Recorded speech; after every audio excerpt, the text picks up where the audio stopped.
हाँ फ्रेंड, पिछले लेक्चर में हमने इनलाइन और ब्लॉक एलिमेंट को कवर किया था और इस वीडियो में हम जो है आईडीज और जो है क्लासेस को कवर करने वाले हैं कि एचटीएमएल में सिलेक्टर्स कैसे काम करते हैं, क्या होते हैं। तो यदि आपने इस प्लेलिस्ट को अभी तक एक्सेस नहीं किया है तो इसको एक्सेस कर लीजिए। ठीक है, हम इस पर डेली बेसिस पर जो है वीडियो अपलोड कर रहे हैं। ये प्लेलिस्ट आपका बहुत ज़्यादा हेल्पफुल होने वाला है। हम ऑलरेडी एचटीएमएल के बहुत सारे लेक्चर जो है इसमें अपलोड कर चुके हैं।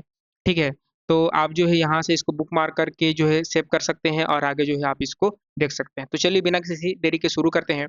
तो देखिए हमने यहाँ पर क्या किया है, हमने लेक्चर 7 बना रखा है। तो हम एक नया लेक्चर बनाएंगे, एक नया फोल्डर बनाएंगे। तो यहाँ पर मैं करूँगा लेक्चर और इस तरह से लेक्चर में 0 ऐड करूँगा और इसको जो है VS कोड में मैं ओपन कर लूँगा। ठीक है, तो ये मैंने VS कोड में इसको ओपन कर लिया। ओपन करने के बाद क्या करेंगे, हम जैसे अब तक पिछले लेक्चर में कवर करते आए हैं वही करेंगे। ठीक है, तो यहाँ पर मैं सबसे पहले एक फाइल बना लूँगा, index dot H T M L. Index dot आपका एच टी एम एल और index dot H T M L करके जो है हम इसको बंद कर देंगे तो हमारा यहाँ पर एच टी एम एल बन जाएगा। ठीक है, और शिफ्ट एक्सक्लेमेशन दबा के आप एंटर कीजिए। शिफ्ट और एक्सक्लेमेशन एंटर कीजिए तो आपका स्निपेट बन जाएगा और इसको पकड़कर हम साइड में रखेंगे। और यहाँ पर जो हमारा ब्राउज़र है हम यहाँ पर ब्राउज़र ओपन करेंगे। ठीक है, और इसको बंद कर देंगे। तो हमारा है अब है आपका एच टी एम एल, आपका एच टी एम एल और आपका selectors, H T M L selectors और आपका आईडी डैश आपका ID and classes, ID and classes. ठीक है, CLASS क्लासेस। ठीक है, तो देखिए यहाँ पर आपके सेलेक्टर्स और क्लासेस क्या होते हैं। तो यहाँ पर मैं एक H1 लिखूंगा और यहाँ पर मैं करूँगा HTML आपका सेलेक्टर्स एंड आपका क्लासेस। इस तरह से क्लासेस कर दिया। तो यहाँ पर ओपन विथ लाइव सर्वर करेंगे, ओपन विथ लाइव सर्वर करेंगे तो ये मेरा जो है न्यू टैब में ओपन विथ लाइव सर्वर हो जाएगा। ठीक है, तो जैसे हमने पिछले लेक्चर में हल्का सा CSS देखा था कि हम इसको स्टाइल कैसे कर सकते हैं। तो एक तो तरीका है कि आप यहाँ पर स्टाइल लिख के कर सकते हैं जिसको हम बोलते हैं इनलाइन स्टाइलिंग। आप उसको छोड़ दीजिए, इसको इनलाइन स्टाइलिंग बोलते हैं, क्या बोलते हैं।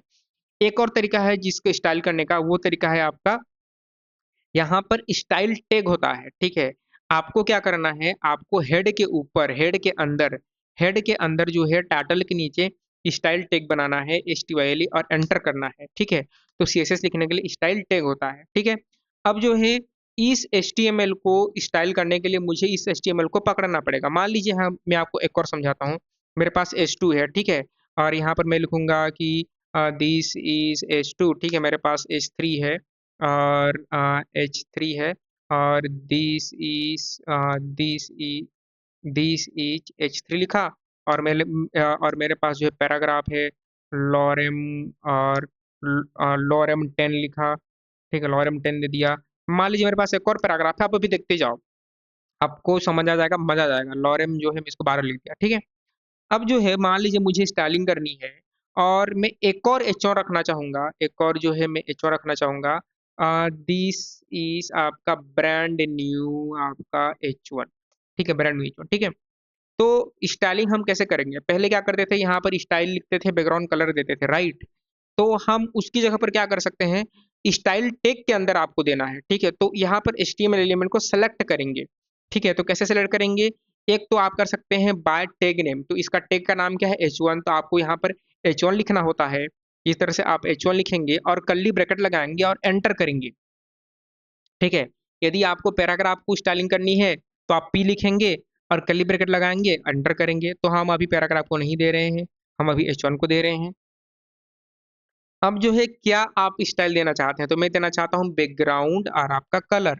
तो एंटर करेंगे, ऑटो सजेशन। यहाँ पर मैं देना चाहता हूँ येलो, तो इस तरह से आप येलो करेंगे। तो आपका H1 में क्या आ जाएगा, यहाँ पर बैकग्राउंड कलर येलो आ जाएगा। जहाँ जहाँ H1 है, हमारे पास 2 H1 था, तो दोनों H1 में जो है इस तरह से येलो बैकग्राउंड कलर येलो आ गया। ठीक है, अब जो है मान लीजिए ये पैराग्राफ है, तो पैराग्राफ के लिए क्या करेंगे, आप टेक का नाम लिखेंगे।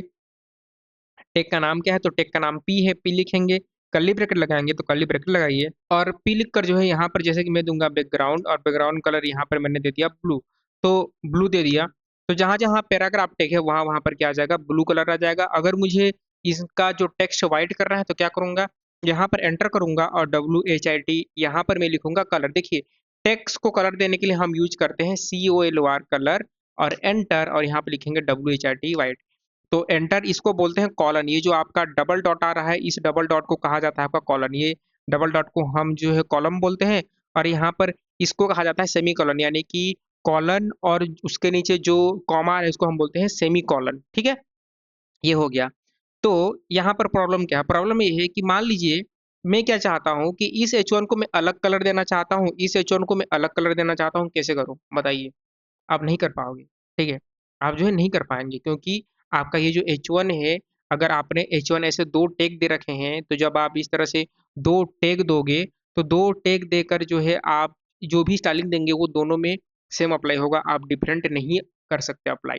ठीक है, और मान लीजिए मैं ये चाहता हूँ जो बैकग्राउंड कलर मैंने H1 को दिया है वही बैकग्राउंड कलर इस H2 और H3 को आ जाए, तो ऐसा कैसे हो सकता है कि जो बैकग्राउंड कलर में H1 को दिया हूँ वही बैकग्राउंड कलर H2 और H3 में भी आ जाए? तो ऐसा करना बहुत मुश्किल है। ठीक है, तो इसी प्रॉब्लम को सॉल्व करने के लिए हमारे पास आते हैं आपके HTML के आईडी और क्लासेस। तो जैसे कि मान लीजिए आप एक रियल वर्ल्ड प्रॉब्लम को समझो कि ये एक बच्चा है ए, ये स्टूडेंट ए है, तो यहाँ पर हम लिखते हैं ये आपका स्टूडेंट ए है। ठीक है, और ये आपका स्टूडेंट बी है। ठीक है, अब जो है ए क्या लिया है? ए लिया है मैथ्स, ए लिया है आपका मैथ्स। ठीक है, मैथ्स लिया है, और H2 भी लिया है मैथ्स। ये जो है आपका स्टूडेंट सी है, तो स्टूडेंट सी करेंगे कॉमा, और इसने भी आपका मैथ्स लिया है। और स्टूडेंट ये H3 है, तो ये स्टूडेंट हम इसको डी मान लेते हैं, इसने भी मैथ्स लिया है। ठीक है, मैथ्स लिया है, तो कॉमा यहाँ पर कॉमा देते हैं इसने, और यहाँ पर हम कॉमा देते हैं, राइट। ठीक है, अब जो है मैं चाहता हूँ कि ये तो मैथ वाले स्टूडेंट है ना, A C D मैथ वाले स्टूडेंट है, तो अगर इसको पीला कलर जा रहा है तो इसको भी पीला कलर जाना चाहिए, नहीं कि नहीं जाना चाहिए? ऑब्वियसली जाना चाहिए। तो जैसे आपने यहाँ पर मैथ दिया है, तो आप एक काम करो ना, इन तीनों स्टूडेंट का एक अलग से क्लास बना दो ना, इन तीनों स्टूडेंट का एक अलग से क्लास बना दो और उनको अलग से मैथ पढ़ाओ। यानी कि इन तीनों का H1 H2 और H3 का एक क्लास बना दो, और क्लास बनाकर CSS लगाओ, स्टाइलिंग करो। हम स्टाइलिंग ही तो कर रहे हैं, तो क्या करेंगे? इस समय काम आएगा आपका क्लास। इस समय क्या आता है? क्लास, यानी कि एलिमेंट को ग्रुप करने के लिए हम यूज करते हैं क्लासेस का, या फिर मल्टीपल एलिमेंट को एक तरह का स्टाइलिंग देने के लिए, एक तरह की प्रॉपर्टी देने के लिए हम यूज करते हैं क्लासेस का। तो देखिए यहाँ पर क्लास कैसे करेंगे, तो यहाँ पर आपको स्पेस देकर लिखना होता है क्लास, इस तरह से क्लास। आप क्लास का नाम जो चाहे दे सकते हैं, आप अपने हिसाब से ABCD, रावण, G1, आप कुछ भी दे सकते हैं, रोबोट कुछ भी दे सकते हैं, सुपरमैन, स्पाइडरमैन, बैटमैन कुछ भी दे सकते हैं। मैंने इसका नाम दे दिया मैथ। ठीक है, स्मॉल m दूंगा, मैथ्स दे दिया। ठीक है, मैथ्स दे दिया। ठीक है, आप फिजिक्स दे देना। ठीक है, और ये जो क्लास नेम आपने H1 में दिया है, अगर आप चाहते हैं कि जो आप बैकग्राउंड कलर H1 में दे रहे हो वही बैकग्राउंड कलर H2 और H3 में आए, हर चीज सेम हो, तो आपको सेम क्लास नेम इस H2 और H3 को भी देना पड़ेगा। ठीक है, तो यहाँ पर जो है आप अल्ट क्लिक करके, अल्ट को साथ में प्रेस कीजिए, और अल्ट को क्लिक करके जो है माउस में क्लिक कीजिए, और यहाँ पर मल्टीपल कर्सर जनरेट होगा, यहाँ पर क्लास लिखिए। इस तरह से आप दोनों में टाइप कर पाओगे। अगर आपके में ये नहीं हो रहा है तो आप मैनुअली टाइप कर सकते हैं। ठीक है, तो यहाँ पर हमारा क्या हो गया, मैं थोड़ा स्पेस दे दूंगा। ठीक है, सारे में स्पेस दे दूंगा। तो हमारा जो है यहाँ पर H1 में क्लास क्या आ गया? मैथ्स आ गया, H2 में भी मैथ्स आ गया, H3 में भी मैथ्स आ गया। अब देखिए, अब यहाँ से मैं क्या करूंगा कि इस H1 को यहाँ से मैं कमेंट कर दूंगा, ये H1 को मैं कर दूंगा कमेंट। कमेंट करने के बाद में क्या करूंगा, अब मुझे यहाँ पर क्या करना होगा, तो जब आप इस तरह से क्लास देते हैं तो CSS स्टाइल टैग, यानी कि CSS में उसको पकड़ने के लिए, यूज करने के लिए आप डॉट लगाते हैं। आप क्या लगाओगे? डॉट। ठीक है, डॉट लिखिए आपके क्लास का नाम। तो मेरे क्लास का नाम क्या है? मैथ्स। इसका नाम आप जो है वो दे सकते हैं, मैथ्स है। मैथ्स लगाइए, कर्ली ब्रैकेट ओपन कीजिए, एंटर मारिए, और यहाँ पर जो भी देना है, मान लीजिए मुझे बैकग्राउंड कलर देना है तो दे दूंगा, और येलो लिखूंगा, तो जो जो क्लास मैथ्स है वहां पर सब में आ जाएगा। देखिए मेरा जो है H1 में भी मैथ्स है, H2 में भी है, H3 में भी है, तो मेरा आ जाएगा। ठीक है, मान लीजिए मैं एक और पैराग्राफ बनाता हूँ यहाँ पर, और पैराग्राफ में एक और पैराग्राफ बनाया, और यहाँ पर जो है मैं लॉरेम जो है 5 लिखा, छोटा सा। ठीक है, तो यहाँ पर ब्लू कलर आ रहा है, मान लीजिए मैं यही वाला पीला कलर देना चाहता हूँ, तो मुझे क्या देना पड़ेगा? यहाँ पर, यहाँ पर देना पड़ेगा क्लास। यहाँ पर मेष में दे दूंगा, तो मेष में जो प्रॉपर्टी है वो प्रॉपर्टी मेरे इसमें आ जाएगी। तो हम जो है क्या कर सकते हैं, क्लास के थ्रू मल्टीपल एलिमेंट को ग्रुप कर सकते हैं। तो क्लास में जो सैलरी देंगे वो आ जाएगा, ठीक है। क्लास के बाद एक और होता है आपका आईडी, ठीक है, आईडी होता है। अब जो है यहाँ पर एक और मतलब एक और जो है क्वेश्चन उठता है कि ये तो ठीक है, लेकिन ये वाला H2 को मैं कुछ अलग कलर देना चाहता हूँ, मैं कुछ अलग देना चाहता हूँ, ठीक है। या फिर आप ये बोले हाँ, हम कुछ अलग देना चाहते हैं, ठीक है। यहाँ पर आपने ग्रुपिंग किया है, अच्छी बात है। लेकिन जो है मैं केवल एक H2 को डिफरेंट कलर देना चाहता हूँ। तो यहाँ पर काम आता है आपका आईडी, ठीक है। तो आपको क्या करना होगा, जैसे कि मान लीजिए आप H2 में अलग देना चाहते हैं, तो यहाँ पर लिखेंगे आईडी, और यहाँ पर आईडी मैंने दे दिया आपका जो है आईडी मैंने दे दिया राम दिया, ठीक है। एक चीज याद रखिएगा कि आईडी हमेशा यूनिक होगी। यूनिक यानी कि अगर मैंने आईडी इसको राम दे दिया तो राम वाली आईडी में किसी दूसरे एलिमेंट को नहीं दे सकता। आपका जो क्लास है, यहाँ पर मैंने मैथ क्लास दिया है, तो मैथ क्लास में मल्टीपल एलिमेंट को दे सकता हूँ, वो चलेगा, दैट इज फाइन। लेकिन अगर आईडी मैंने आईडी का नाम राम रख दिया, तो ये राम वाली आईडी में किसी को नहीं दे सकता। जैसे कि आपकी इम्प्लॉय आईडी होती है, किसी इम्प्लॉय की आईडी सेम होती है क्या, नहीं होती। आपका फोन नंबर होता है, यूनिक होता है, ठीक है। वैसे आईडी जो है यूनिक होती है, किसी भी दो आदमी का फोन नंबर कभी सेम नहीं होता। एक एक क्लासरूम में किसी दो व्यक्ति का रोल नंबर सेम नहीं होता। दो बाइक का नंबर भी कभी भी सेम नहीं होता। बाइक बाइक बाइक कार का नंबर सेम नहीं होता। इम्प्लॉय का आईडी कभी सेम नहीं होता, ठीक है। उसी तरह से आईडी हमेशा यूनिक होती है। अगर आपने एक आईडी किसी एलिमेंट को दे दिया, तो उस नाम से दूसरा आईडी आप दूसरे एलिमेंट को नहीं देंगे। यानी कि मैं राम नाम से आईडी नहीं दे सकता। यहाँ पर मैं चाहूँ तो आईडी को जो है मैं श्याम कर सकता हूँ इस तरह से, लेकिन मैं राम नहीं करूंगा। मैं इस तरह से राम नहीं दे सकता, राम नहीं दे सकता, ये अलाउ नहीं है HTML में, ठीक है। आप यहाँ पर श्याम कर सकते हैं इस तरह से।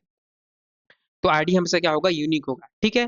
तो आईडी जो का है, अब जो है आईडी दे दिया राम, तो आईडी को स्टाइल करने के लिए क्या करेंगे, जो आपने क्लास दिया है उसको तो डॉट से पकड़ते हैं। आईडी को क्या से पकड़ेंगे, आईडी को आप पकड़ेंगे हैश, इस तरह से हैश से शिफ्ट और दबाइए 3, शिफ्ट 3 हैश। और आपके आईडी का नाम क्या है, मेरे आईडी का नाम है राम। तो राम को क्या देना चाहता हूँ, मैं देना चाहता हूँ इसको बैकग्राउंड कलर, ठीक है। बैकग्राउंड यहाँ पे दे दूंगा मैं, बैकग्राउंड कलर। और जैसे कि मैं देना चाहता हूँ इसको ब्लू, ठीक है, मैं ब्लू दे दूंगा। तो देखिए यहाँ पर ब्लू आ गया। और इसका टेक्स्ट देना चाहता हूँ मैं व्हाइट, तो यहाँ पर मुझे लिखने का टेक्स्ट के लिए हम यूज करते हैं कलर, तो यहाँ पर व्हाइट, ठीक है। तो ये जो है गोरा गोरा हो जाएगा, व्हाइट आ जाएगा, ठीक है, इस तरह से। तो हम मल्टीपल एलिमेंट को ग्रुप करने के लिए आईडी का यूज करते हैं। यूनिक आइडेंटिफाई करने के लिए हम टेक हैश का यूज करते हैं। हैश यानी कि आपका आईडी का, आईडी आपका यूनिक होता है, ठीक है। राम नाम की आईडी आप किसी दूसरे एलिमेंट को नहीं दे सकते, लेकिन जो है मैथ नाम से क्लास आप मल्टीपल एलिमेंट को दे सकते हैं। तो आई होप की चीज़ आपको समझ में आई होगी। तो इस लेक्चर में फिलहाल इतना ही, ये बस इतना ही था।